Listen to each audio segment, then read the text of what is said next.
अस्सलाम वालेकुम वरहमतुल्लाहि वबरकातुह। बुजुर्गान मुहतरम, नाज़रीन किराम, आज की इस वीडियो में जो बात आप लोगों से शेयर करने वाला हूँ वो थोड़ा नाजुक जरूर है, इसलिए कि होंठ भी अपने हैं, दांत भी अपने हैं। चंद दिन पहले हजरत मौलाना PM मुजम्मिल साहब दामत बरकातुहुल आलिया ने असदुद्दीन ओवैसी के हवाले से बहुत ही गैर जिम्मेदाराना किस्म का बयान दिया। उस बयान के अंदर उन्होंने ओवैसी की हिजो बयान की, ओवैसी का मजाक उड़ाया, ओवैसी के लिए नासेवा कलिमात कहे, कुल्लू तवीलुल अहमक कहा, और उस बयान के अंदर उन्होंने ओवैसी को बेवकूफ कहा।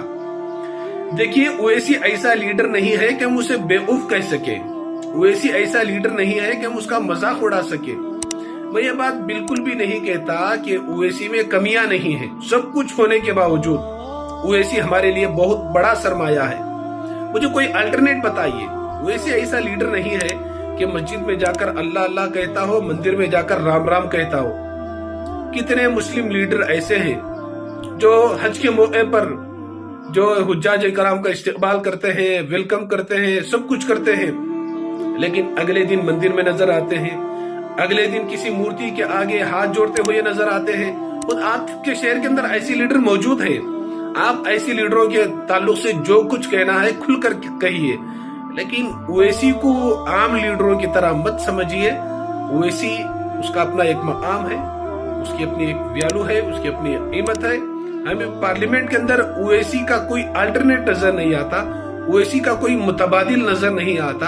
आप खुद बताइए, ओवैसी के अलावा कौन है जो पार्लियामेंट में शरीयत की बात करता हो, कुरान और सुन्नत की बात करता हो, तलाक का मसला हो, हिजाब का मसला हो, दाढ़ी का मसला हो? ओवैसी के अलावा कौन है जो पार्लियामेंट में ललकारता हो? ओवैसी के अलावा कौन है जो मजलूमों की बात करता हो? ओवैसी के अलावा कौन है जो मुसलमानों के हुकूक की बात करता है? देखिए, ये कुफ्र और शिर्क का माहौल है, फितनों का दौर है। ऐसे में हमें उमर फारूक जैसा हुक्मरान नहीं मिलता। अब जो है उसकी कदर करना चाहिए। ओवैसी को अल्लाह ताला ने बहुत सारी खूबियों से, बहुत सारे औसाफ से नवाजा है।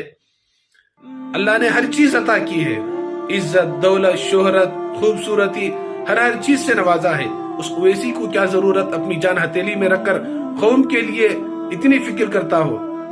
अभी उत्तर प्रदेश के सफर में थे, उस सफर के दौरान उन पर जानलेवा हमला तक हुआ था। बहुत आसान है पंखे के नीचे बैठकर बयान कर देना और उसके लिए घटिया जुमले इस्तेमाल कर देना। अमली तौर पर उस जैसा मेहनत करना, उतना कौम की फिक्र करना, ये हर किसी के बस की बात नहीं है। तो इसलिए ओवैसी के हवाले से जो कुछ आपने कहा, ये बिल्कुल बहुत ही नामुनासिब कहा। बहुत ही माजरत के साथ मैं ये कहने पर मजबूर हूँ कि मौलाना, आप में थोड़ा जल्दबाजी है, आप थोड़ा एहसास बर्तरी का शिकार हो चुके हैं। इर्तगल ड्रामे में भी आपसे भूल होकर है। उस वक्त आपने मुफ्ती तारिक मसूद साहब को निशाना बनाया, बुरा भला कहा और तारिक मसूद साहब पर यह इल्जाम आयद किया कि उन्होंने इर्तगल ड्रामा देखने की इजाजत दी, जबकि इजाजत मुफ्ती साहब ने बिल्कुल नहीं दी थी। उस वक्त भी मैंने आपको आगाह किया था। देखिए, मुफ्ती तारिक मसूद साहब ने उस वक्त यही कहा था कि जो लोग इंडियन फिल्में देखते हैं, बेहयाई और बेशर्मी वाले फिल्में देखते हैं, जो नौजवान पबजी गेम के आदी हो चुके हैं, ऐसे नौजवानों से मैं दरखास्त करता हूं, बजाय ऐसी फिल्में देखने के, ऐसे गेम खेलने के, इर्तगल ड्रामा देख ले। तो इस तरीके से उन्होंने कहा था, लेकिन आपने उसे एक अलग अंदाज से लोगों के सामने बयान किया। उसमें आपने ये बात भी कही कि नौजवान ऐसे ही उलमा को पसंद करते हैं जो उनके ख्वाहिशात, उनके मर्जियात के मुताबिक फतवा देते हो, उनकी मर्जियात के मुताबिक बात करते हो। उसमें आपने इर्तगल ड्रामे में किसी आलिम दीन ने भी देखने की इजाजत नहीं दी, लेकिन आम फिल्मों से हटकर वो एक ड्रामा था, आम ड्रामों से हटकर इस ड्रामे की नौइयत थी। इर्तगल ड्रामे को आपने एक साजिश कहा था, जबकि यूट्यूब के अंदर आज भी आप देख सकते हैं मौलाना सज्जाद नोमानी साहब जो तुर्की का सफर भी कर चुके हैं, वहां के जो है पॉलिटिक्स लाइन के लोगों से बारहा मुलाकात भी कर चुके हैं, वहां के उलमा से गहरे ताल्लुकात भी हैं। मौलाना सज्जाद नोमानी साहब ने इर्तगल ड्रामे का क्या मकसद बयान किया है, उसके जरिए से तुर्की हुकूमत क्या मैसेज देना चाहती है, उस ड्रामे का क्या मकसद है, उसका असर नौजवानों की जिंदगी पर क्या पड़ा, मौलाना सज्जाद नोमानी साहब का बयान अभी भी नेट के अंदर मौजूद है। कितना फर्क है आपकी सोच में, मौलाना सज्जाद नोमानी साहब की सोच में, कितना फर्क है आपके जज्बात में और अकाबिरीन के जज्बात में, कितना फर्क है आपके ख्यालात में और अकाबिरीन के ख्यालात में, इसे थोड़ा गौर कर ले। देखिए ओवैसी के ताल्लुक से आपने जो बातें कही ये नाकाबिले बर्दाश्त बातें कही, और जहां तक ये बात कि आपकी तकरीरें ऐसी और आपकी तकरीरों में मजमा ऐसा रहता है, आपने 3000 वोट लिए, 2000 वोट लिए, इस किस्म के ताने कसे और इस किस्म से आपने ओवैसी का मजाक उड़ाने की नाकाम कोशिश की। देखिए जब इंसान किसी भी नए मैदान में उतरता है तो समझने के लिए टाइम लगता है, वक्त लगता है। कोई बच्चा जब पैदा होता है तो पैदा होते ही चलना फिरना शुरू नहीं कर देता, पैदा होते ही गोश्त खाना शुरू नहीं कर देता, धीरे धीरे स्टेप बाय स्टेप वो जो है आगे ग्रो करता है, रेंगने लगता है, बस धीरे धीरे चलने लगता है, लड़खड़ाता हुआ गिर जाता है।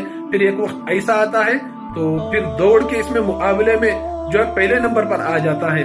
तो इसलिए जब कोई भी चीज शुरुआत में थोड़ा कमजोर रहती है तो हालात को सोचना रहता है, समझना रहता है। किसी नए मकाम पर जाकर आप इलेक्शन लड़ रहे हैं तो अचानक से आपको जीत नहीं मिल जाती, अचानक से आप कामयाब नहीं हो जाते।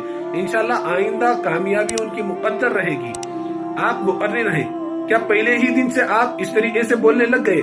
जाहिर सी बात है शुरू में लड़खड़ाए होंगे, शुरू में आप घबराए होंगे, शुरू में ऐसे पोजीशन पर नहीं थे जो इस वक्त मौजूद है। तो इसलिए कोई भी चीज धीरे धीरे ग्रो करती है, धीरे धीरे तरक्की की राह पर गामजन होती है। तो इसलिए असदुद्दीन ओवैसी हमारे लिए बहुत बड़ा सरमाया है। ओवैसी के अलावा पार्लियामेंट में इस तरीके से दिलेरी के साथ बोलने वाला हमें कोई और नजर नहीं आता। सब लोग जो है अपनी अना में लगे हुए हैं, सब लोग अपनी शोहरत में लगे हुए हैं, हर एक को अपनी जात की फिक्र है, कौम की फिक्र करने वाले गिनती के चंद लोग बाकी रह गए हैं। ऐसे वक्त में ओवैसी को निशाना बनाना ये बिल्कुल नामुनासिब है। अल्हम्दुलिल्लाह अल्लाह ताला आपसे काम ले रहा है।